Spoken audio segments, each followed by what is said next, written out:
I'm sure you were watching this morning. You've talked to U.S. officials, it sounds like, quite a bit in the last 24 hours or so. What's your response? I'm just hugely grateful, Nick, hugely. It's been a long journey. It's been 6 years since Jim was murdered, 8 years since he was kidnapped.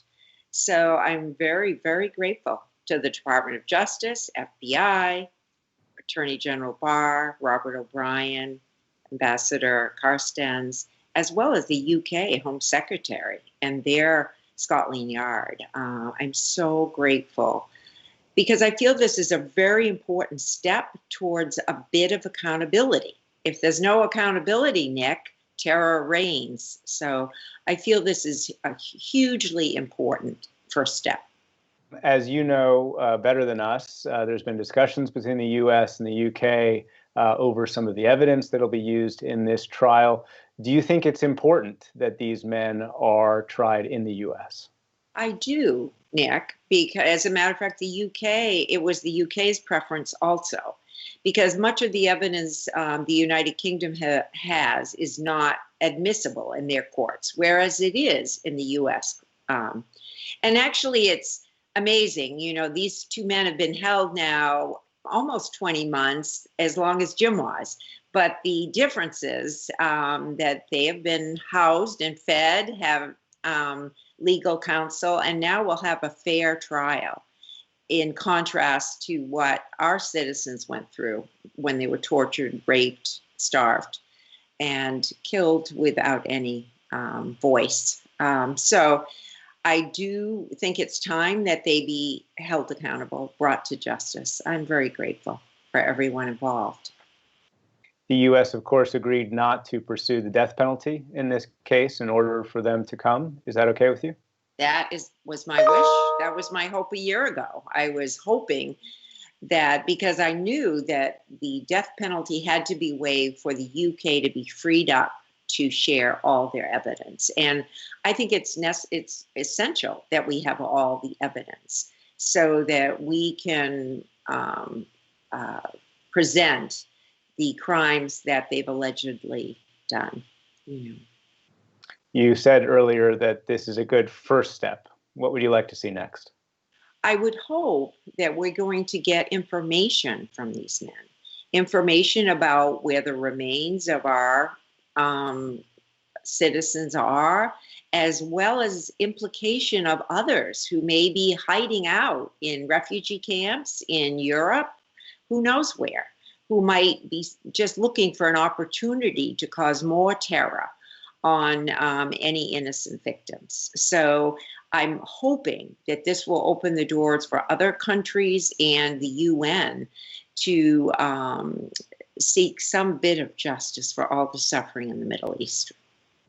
You personally have been such a powerful voice, continuing the values that your son had, continuing his legacy, created a foundation in order to do so. How do you think today fits into that effort?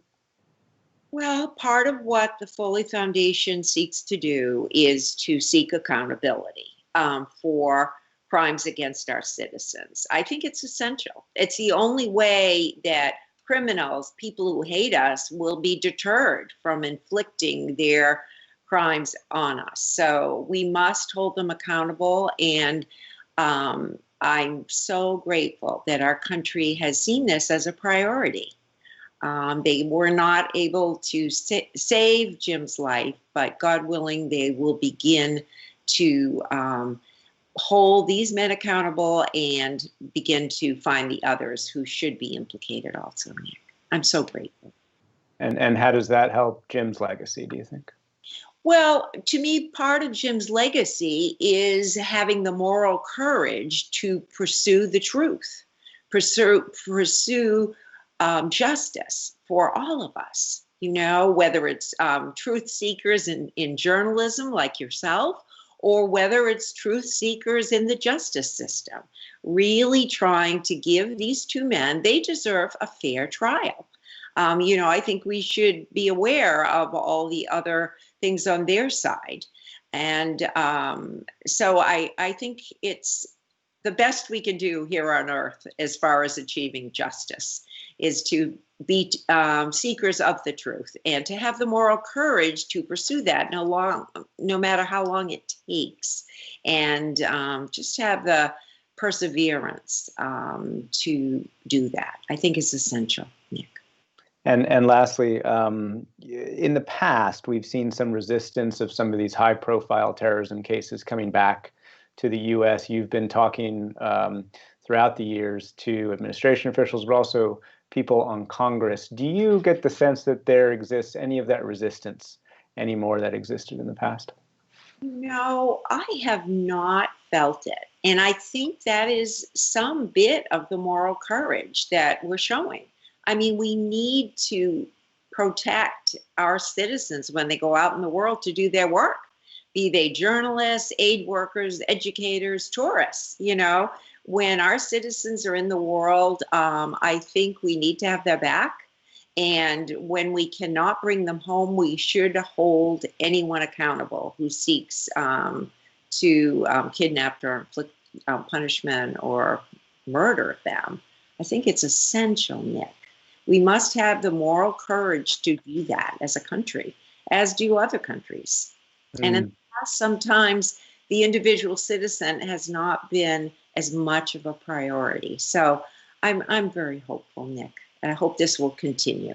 I very much want to hear their point of view. I want to have as open a mind as I can. I do feel these men were obviously led astray in a huge way. And that is part of the reason I'm against the death penalty. I think they should have the opportunity to understand their crimes and an opportunity to make amends for all that they've inflicted on the world. Diane Foley, as always, thank you very much. Thank you, Nick, so very much for your time. God bless.